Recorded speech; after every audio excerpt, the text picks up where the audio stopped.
The Eye of Apollo, a Father Brown mystery, G.K. Chesrterton, that singular smoky sparkle, at once a confusion and a transparency, which is the strange secret of the Thames, was changing more and more from its grey to its glittering extreme as the sun climbed to the zenith over Westminster and two men crossed Westminster Bridge.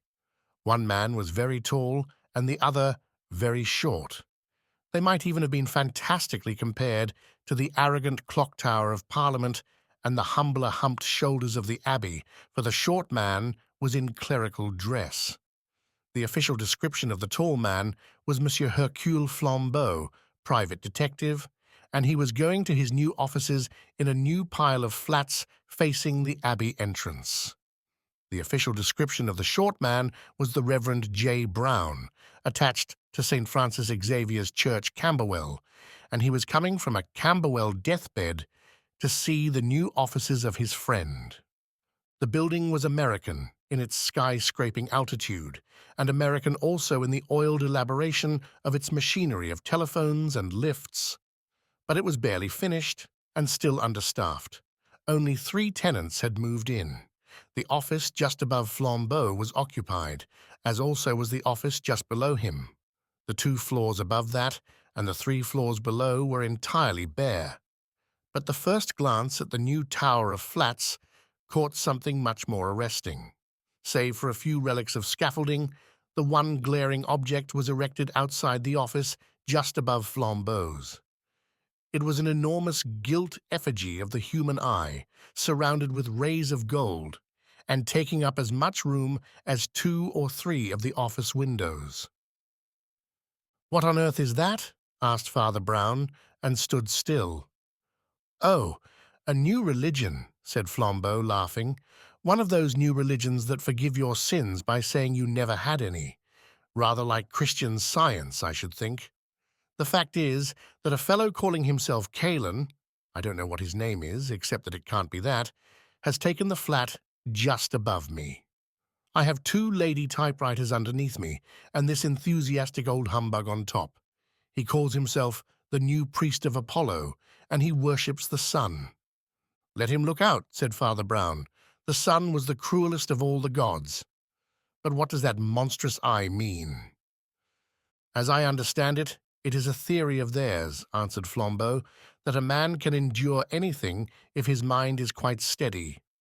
Their 2 great symbols are the sun and the open eye, for they say that if a man were really healthy, he could stare at the sun."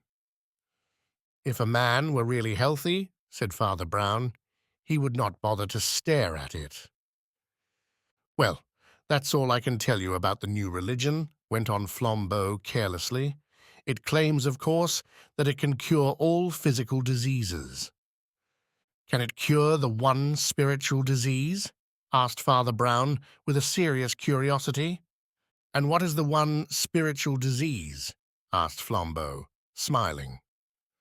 "Oh, thinking one is quite well," said his friend.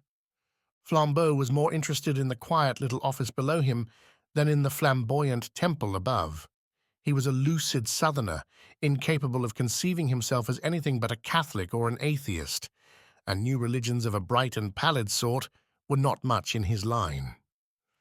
But humanity was always in his line, especially when it was good-looking. Moreover, the ladies downstairs were characters in their way. The office was kept by 2 sisters, both slight and dark, one of them tall and striking.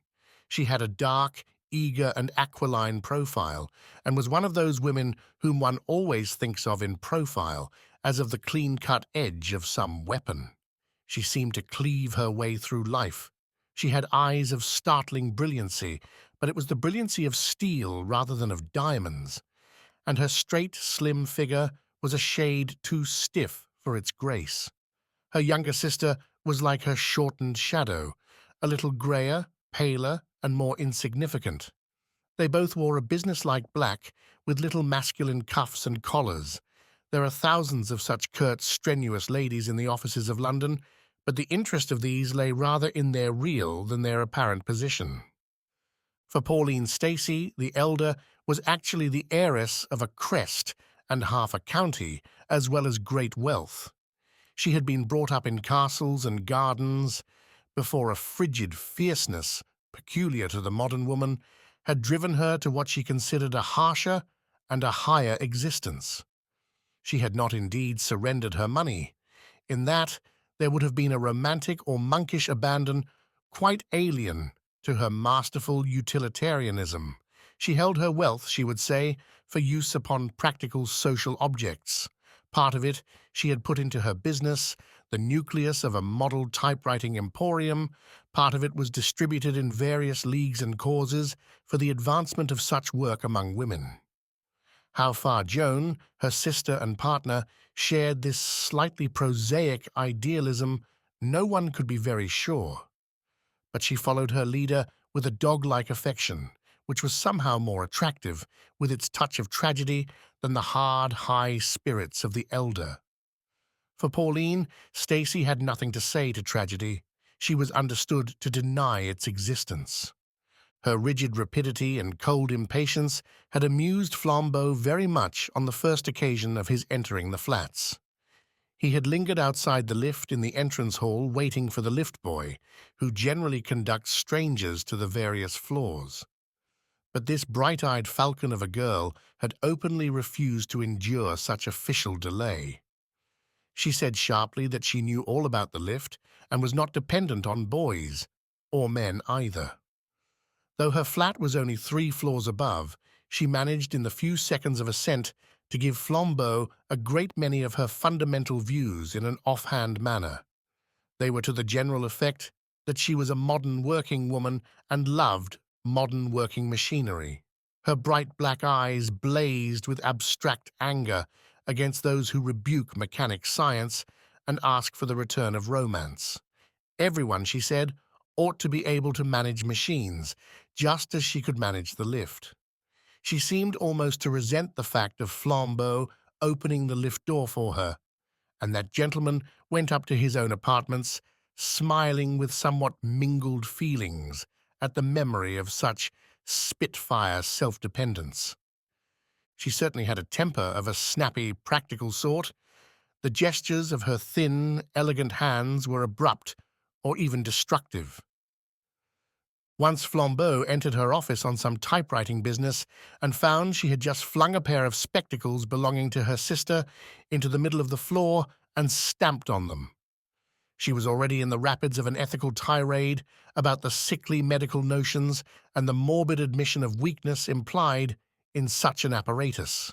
She dared her sister to bring such artificial, unhealthy rubbish into the place again.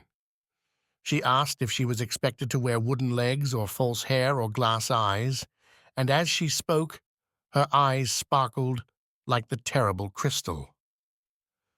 Flambeau, quite bewildered with this fanaticism, could not refrain from asking Miss Pauline, with direct French logic, why a pair of spectacles was a more morbid sign of weakness than a lift, and why, if science might help us in the one effort, it might not help us in the other.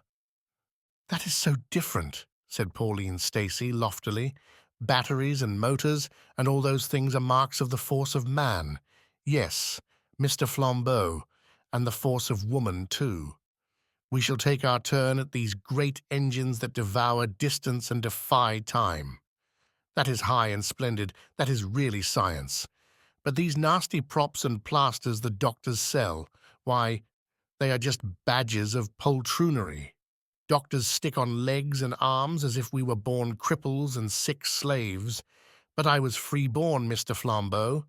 People only think they need these things because they have been trained in fear instead of being trained in power and courage, just as the silly nurses tell children not to stare at the sun, and so they can't do it without blinking. But why among the stars should there be one star I may not see? The sun is not my master, and I will open my eyes and stare at him whenever I choose." "Your eyes," said Flambeau with a foreign bow, "will dazzle the sun." He took pleasure in complimenting this strange, stiff beauty, partly because it threw her a little off her balance.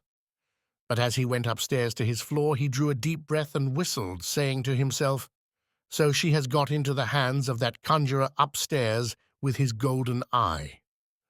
For little as he knew or cared about the new religion of Kalon, he had heard of his special notion about sun-gazing. He soon discovered that the spiritual bond between the floors above and below him was close and increasing. The man who called himself Kalon was a magnificent creature, worthy, in a physical sense, to be the pontiff of Apollo. He was nearly as tall even as Flambeau, and very much better looking, with a golden beard, strong blue eyes, and a mane flung back like a lion's. In structure, he was the blonde beast of Nietzsche, but all this animal beauty was heightened, brightened, and softened by genuine intellect and spirituality. If he looked like one of the great Saxon kings, he looked like one of the kings that were also saints, and this despite the cockney incongruity of his surroundings, the fact that he had an office halfway up a building in Victoria Street, that the clerk, a commonplace youth in cuffs and collars, sat in the outer room, between him and the corridor, that his name was on a brass plate and the gilt emblem of his creed hung above his street, like the advertisement of an oculist. All this vulgarity couldn't take away from the man called Kalon the vivid oppression and inspiration that came from his soul and body. When all was said, a man in the presence of this quack did feel in the presence of a great man. Even in the loose jacket suit of linen that he wore as a workshop dress in his office, he was a fascinating and formidable figure. And when robed in the white vestments and crowned with the golden circlet in which he daily saluted the sun, he really looked so splendid that the laughter of the street people sometimes died suddenly on their lips. For 3 times in the day, the new sun-worshipper went out on his little balcony in the face of all Westminster to say some litany to his shining lord, once at daybreak, once at sunset, and once at the shock of noon. And it was while the shock of noon still shook faintly from the towers of Parliament and Parish Church that Father Brown, the friend of Flambeau, first looked up and saw the white priest of Apollo. Flambeau had seen quite enough of these daily salutations of Phoebus and plunged into the porch of the tall building without even looking for his clerical friend to follow. But Father Brown, whether from a professional interest in ritual or a strong individual interest in tomfoolery, stopped and stared up at the balcony of the sun-worshipper, just as he might have stopped and stared up at a Punch and Judy. Kalon the prophet was already erect, with argent garments and uplifted hands, and the sound of his strangely penetrating voice could be heard all the way down the busy street, uttering his solar litany. He was already in the middle of it. His eyes were fixed upon the flaming disk. It is doubtful if he saw anything or anyone on this earth. It is substantially certain that he did not see a stunted, round-faced priest who, in the crowd below, looked up at him with blinking eyes. That was perhaps the most startling difference between even these 2 far-divided men. Father Brown could not look at anything without blinking, but the priest of Apollo could look on the blaze at noon without a quiver of the eyelid. "O sun," cried the prophet, "O star that art too great to be allowed among the stars, O fountain that flowest quietly in that secret spot that is called space, white father of all white unwearied things, white flames and white flowers and white peaks. Father, who art more innocent than all thy most innocent and quiet children, primal purity, into the peace of which a rush and crash like the reversed rush of a rocket was cloven with a strident and incessant yelling. 5 people rushed into the gate of the mansions as 3 people rushed out, and for an instant they all deafened each other.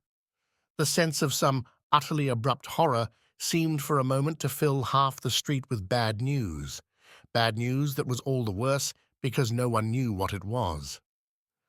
2 figures remained still after the crash of commotion, the fair priest of Apollo on the balcony above, and the ugly priest of Christ below him. At last, The tall figure and titanic energy of Flambeau appeared in the doorway of the mansions and dominated the little mob.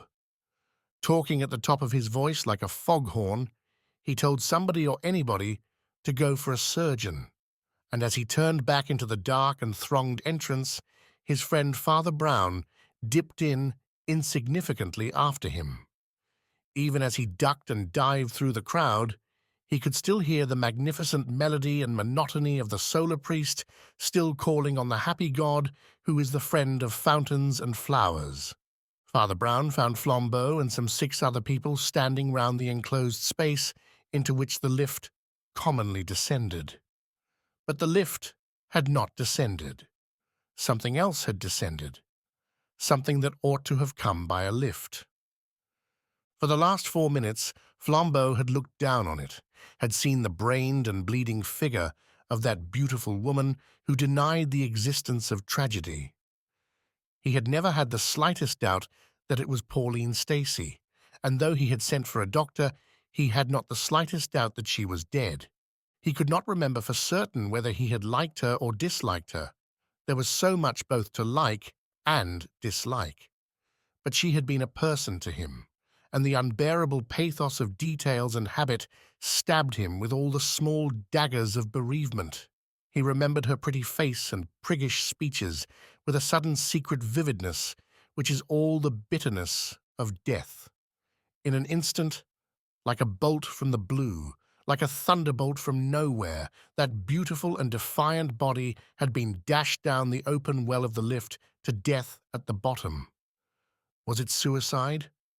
With so insolent an optimist, it seemed impossible. Was it murder? But who was there in those hardly inhabited flats to murder anybody? In a rush of raucous words, which he meant to be strong and suddenly found weak, he asked, where was that fellow Kalon? A voice, habitually heavy, quiet and full, assured him that Kalon, for the last 15 minutes, had been away up on his balcony, worshipping his god. When Flambeau heard the voice and felt the hand of Father Brown, he turned his swarthy face and said abruptly, then, if he has been up there all the time, who can have done it? Perhaps, said the other, we might go upstairs and find out. We have half an hour before the police will move. Leaving the body of the slain heiress in charge of the surgeons, Flambeau dashed up the stairs to the typewriting office, found it utterly empty, and then dashed up to his own.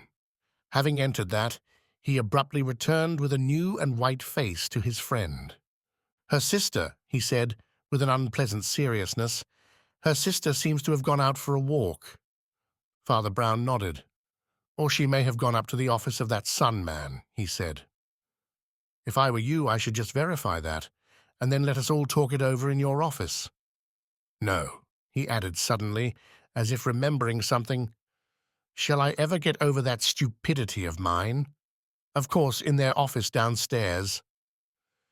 Flambeau stared, but he followed the little father downstairs to the empty flat of the Staceys, where that impenetrable pastor took a large red-leather chair in the very entrance, from which he could see the stairs and landings, and waited. He did not wait very long. In about 4 minutes, 3 figures descended the stairs, alike only in their solemnity.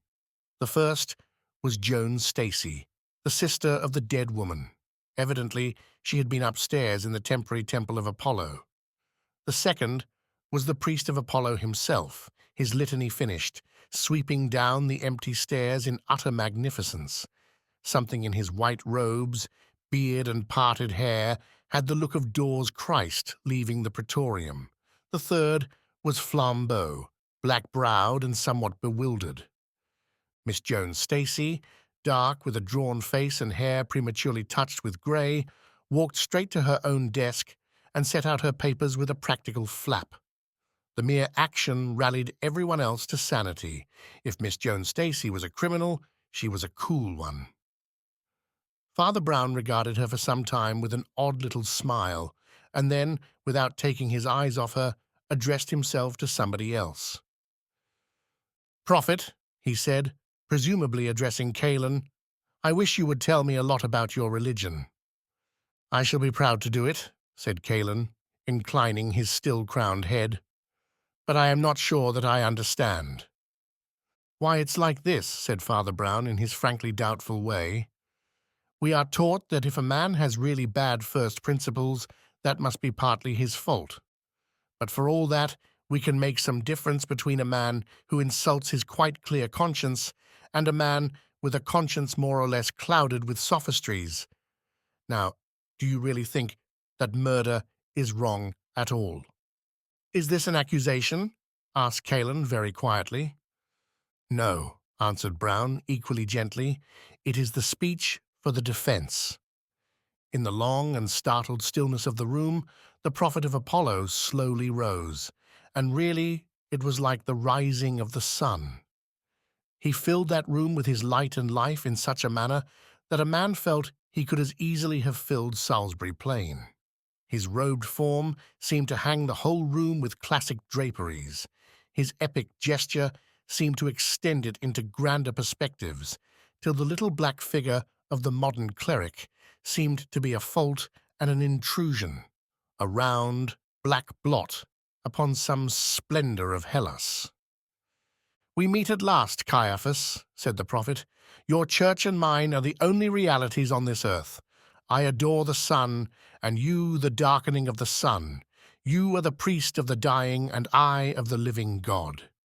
Your present work of suspicion and slander is worthy of your coat and creed. All your church is but a black police. You are only spies and detectives seeking to tear from men confessions of guilt, whether by treachery or torture. You would convict men of crime. I would convict them of innocence. You would convince them of sin. I would convince them of virtue. Reader of the books of evil, one more word before I blow away your baseless nightmares forever.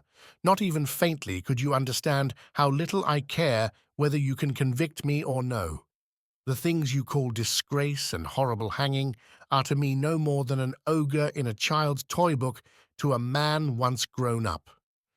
You said you were offering the speech for the defense. I care so little for the cloudland of this life that I will offer you the speech for the prosecution. There is but one thing that can be said against me in this matter, and I will say it myself. The woman that is dead was my love and my bride, not after such manner as your tin chapels call lawful, but by a law purer and sterner than you will ever understand. She and I walked another world from yours, and trod palaces of crystal, while you were plodding through tunnels and corridors of brick. Well, I know that policemen, theological and otherwise, always fancy that where there has been love, there must soon be hatred. So there you have the first point made for the prosecution. But the second point is stronger. I do not grudge it you. Not only is it true that Pauline loved me, but it is also true that this very morning, before she died, she wrote at that table a will leaving me and my new church $500,000. Come, where are the handcuffs? Do you suppose I care what foolish things you do with me? Penal servitude will only be like waiting for her at a wayside station. The gallows will only be going to her in a headlong car." He spoke with the brain-shaking authority of an orator, and Flambeau and Joan Stacey stared at him in amazed admiration.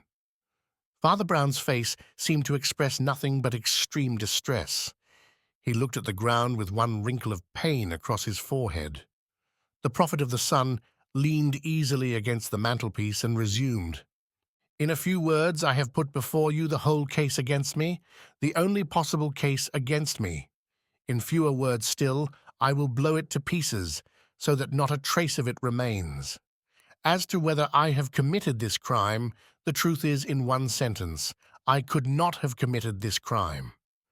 Pauline Stacey fell from this floor to the ground at 12:05. 100 people will go into the witness box and say that I was standing out upon the balcony of my own rooms above from just before the stroke of noon to 1/4 past, the usual period of my public prayers. My clerk, a respectable youth from Clapham with no sort of connection with me, will swear that he sat in my outer office all the morning and that no communication passed through. He will swear that I arrived a full 10 minutes before the hour, 15 minutes before any whisper of the accident, and that I did not leave the office or the balcony all that time. No one ever had so complete an alibi. I could subpoena half Westminster. I think you had better put the handcuffs away again. The case is at an end. But last of all, that no breath of this idiotic suspicion remain in the air. I will tell you all you want to know. I believe I do know how my unhappy friend came by her death. You can, if you choose, blame me for it, or my faith and philosophy at least, but you certainly cannot lock me up. It is well known to all students of the higher truths that certain adepts and illuminati have in history attained the power of levitation, that is, of being self-sustained upon the empty air. It is but a part of that general conquest of matter which is the main element in our occult wisdom. Poor Pauline was of an impulsive and ambitious temper. I think, to tell the truth, she thought herself somewhat deeper in the mysteries than she was, and she has often said to me, as we went down in the lift together, that if one's will was strong enough, one could float down as harmlessly as a feather. I solemnly believe that in some ecstasy of noble thoughts, she attempted the miracle. Her will or faith must have failed her at the crucial instant, and the lower law of matter had its horrible revenge. There is the whole story, gentlemen, very sad, and as you think, very presumptuous and wicked, but certainly not criminal or in any way connected with me. In the shorthand of the police courts, you had better call it suicide. I shall always call it heroic failure for the advance of science and the slow scaling of heaven. It was the first time Flambeau had ever seen Father Brown vanquished. He still sat looking at the ground, with a painful and corrugated brow, as if in shame. It was impossible to avoid the feeling which the prophet's winged words had fanned, that here was a sullen professional suspector of men overwhelmed by a prouder and purer spirit of natural liberty and health. At last he said, blinking as if in bodily distress, "Well, if that is so, sir, you need do no more than take the testamentary paper you spoke of and go.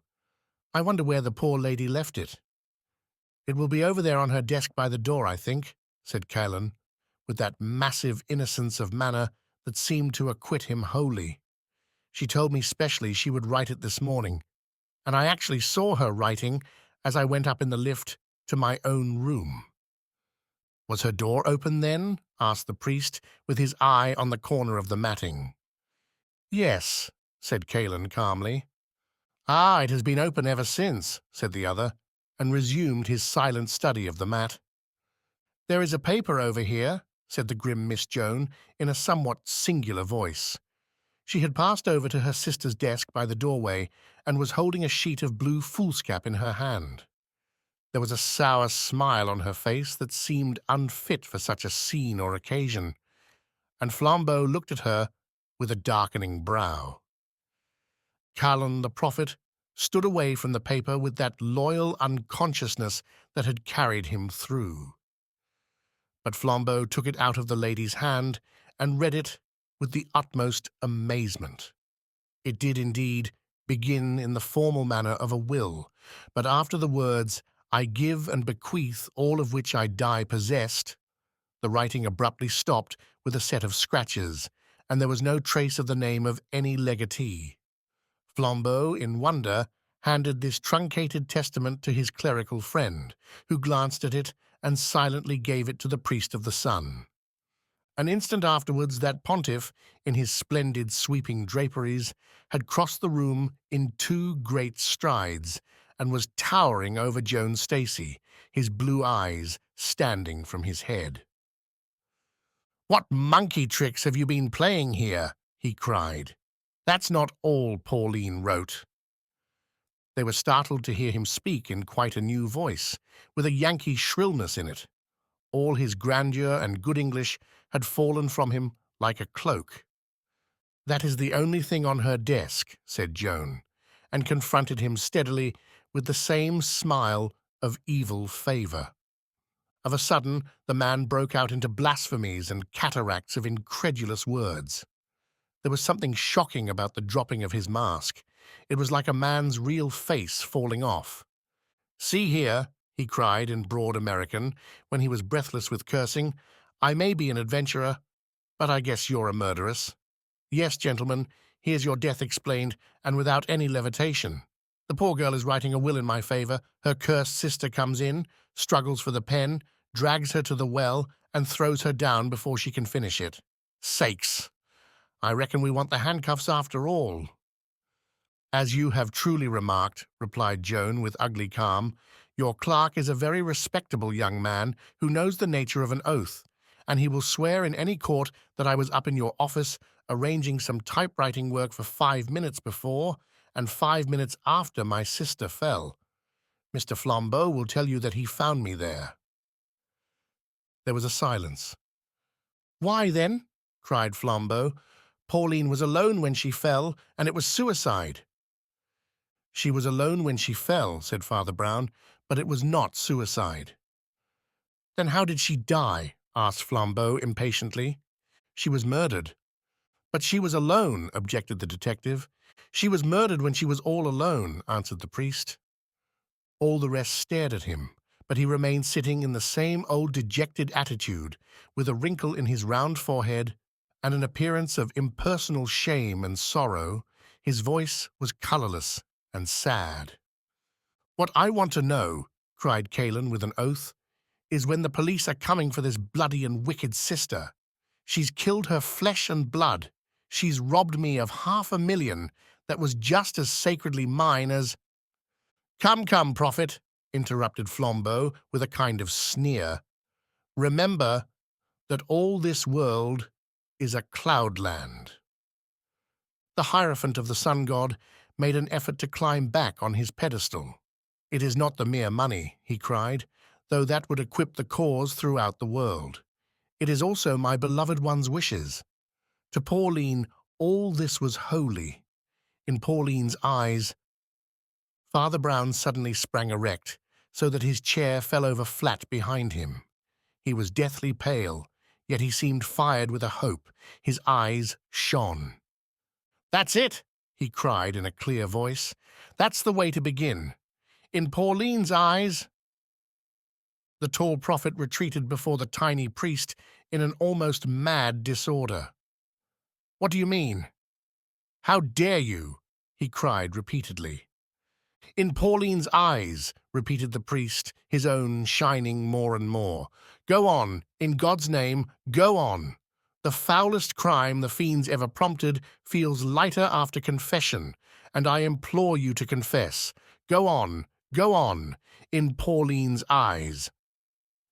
"Let me go, you devil," thundered Kalon, struggling like a giant in bonds. "Who are you, you cursed spy, to weave your spider's webs round me and peep and peer? Let me go." "Shall I stop him?" asked Flambeau, bounding towards the exit, for Kalon had already thrown the door wide open. "No, let him pass," said Father Brown, with a strange deep sigh that seemed to come from the depths of the universe. "Let Cain pass by, for he belongs to God." There was a long-drawn silence in the room when he had left it, which was to Flambeau's fierce wits one long agony of interrogation. Miss Joan Stacey very coolly tidied up the papers on her desk. "Father," said Flambeau at last, "it is my duty, not my curiosity only. It is my duty to find out, if I can, who committed the crime." "Which crime?" asked Father Brown. "The one we are dealing with, of course," replied his impatient friend. "We are dealing with 2 crimes," said Brown, "crimes of very different weight, and by very different criminals." Miss Joan Stacey, having collected and put away her papers, proceeded to lock up her drawer. Father Brown went on, noticing her as little as she noticed him. "The 2 crimes," he observed, "were committed against the same weakness of the same person, in a struggle for her money. The author of the larger crime found himself thwarted by the smaller crime. The author of the smaller crime got the money." "Oh, don't go on like a lecturer," groaned Flambeau. "Put it in a few words." "I can put it in 1 word," answered his friend. Miss Jones Stacey skewered her businesslike black hat onto her head with a businesslike black frown before a little mirror, and, as the conversation proceeded, took her handbag and umbrella in an unhurried style and left the room. "The truth is one word, and a short one," said Father Brown. "Pauline Stacey was blind." "Blind," repeated Flambeau, and rose slowly to his whole huge stature. "She was subject to it by blood," Brown proceeded. "Her sister would have started eyeglasses if Pauline would have let her, but it was her special philosophy or fad that one must not encourage such diseases by yielding to them. She would not admit the cloud, or she tried to dispel it by will. So her eyes got worse and worse with straining, but the worst strain was to come. It came with this precious prophet, or whatever he calls himself, who taught her to stare at the hot sun with the naked eye. It was called accepting Apollo. Oh, if these new pagans would only be old pagans, they would be a little wiser. The old pagans knew that mere naked nature worship must have a cruel side. They knew that the eye of Apollo can blast and blind." There was a pause, and the priest went on in a gentle and even broken voice. "Whether or no that devil deliberately made her blind, there is no doubt that he deliberately killed her through her blindness. The very simplicity of the crime is sickening. You know he and she went up and down in those lifts without official help. You know also how smoothly and silently the lifts slide. Kalon brought the lift to the girl's landing and saw her, through the open door, writing in her slow, sightless way the will she had promised him. He called out to her cheerily that he had the lift ready for her, and she was to come out when she was ready. Then he pressed a button and shot soundlessly up to his own floor, walked through his own office, out onto his own balcony, and was safely praying before the crowded street when the poor girl, having finished her work, ran gaily out to where lover and lift were to receive her and stepped— "Don't!" cried Flambeau. "He ought to have got $500,000 by pressing that button," continued the little father in the colourless voice in which he talked of such horrors. "But that went smash. It went smash because there happened to be another person who also wanted the money and who also knew the secret about poor Pauline's sight. There was one thing about that will that I think nobody noticed. Although it was unfinished and without signature, the other Miss Stacey and some servant of hers had already signed it as witnesses. Joan had signed first, saying Pauline could finish it later, with a typical feminine contempt for legal forms. Therefore Joan wanted her sister to sign the will without real witnesses. Why? I thought of the blindness and felt sure she had wanted Pauline to sign in solitude because she had wanted her not to sign at all. People like the Staceys always use fountain pens, but this was specially natural to Pauline. By habit and her strong will and memory, she could still write almost as well as if she saw, but she could not tell when her pen needed dipping. Therefore, her fountain pens were carefully filled by her sister, all except this fountain pen. This was carefully not filled by her sister. The remains of the ink held out for a few lines, and then failed altogether. And the prophet lost £500,000 and committed one of the most brutal and brilliant murders in human history for nothing. Flambeau went to the open door and heard the official police ascending the stairs. He turned and said, "You must have followed everything devilish, close to have traced the crime to Kalon in 10 minutes." Father Brown gave a sort of start. "Oh, to him," he said. "No, I had to follow rather close to find out about Miss Joan and the fountain pen, but I knew Kalon was the criminal before I came into the front door." "You must be joking," cried Flambeau. "I'm quite serious," answered the priest. "I tell you I knew he had done it, even before I knew what he had done." "But why?" "These pagan Stoics," said Brown reflectively, "always fail by their strength." There came a crash and a scream down the street, and the priest of Apollo did not start or look round. I did not know what it was, but I knew that he was expecting it.